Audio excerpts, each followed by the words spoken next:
Hola, soy Juan Cristóbal, director de fotografía, editor y colorista.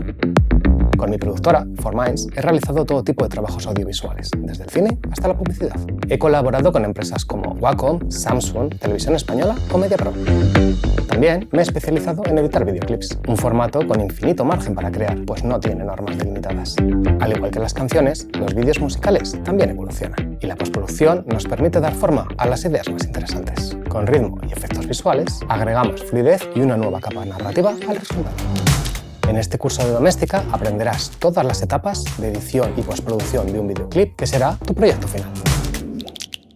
Primero veremos cómo trabajar con un script y qué hacer en caso de no tenerlo.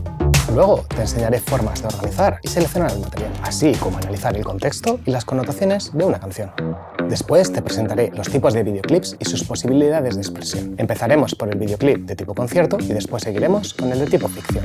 Después estudiaremos el tipo one shot, muy utilizado en el rap o en el hip hop. Y por último trabajaremos el estilo libre, donde veremos el videoarte o las videolyrics. A continuación nos meteremos de lleno en la técnica, creando ambientes sonoros más allá del tema y arreglos de audio.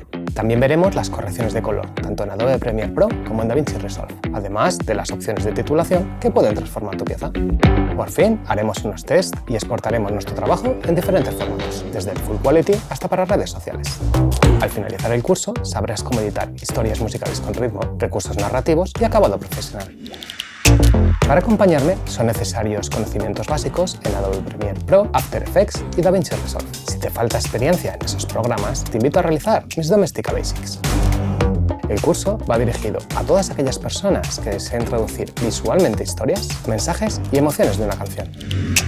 Domina la postproducción de videoclips y dale forma a tus ideas más originales.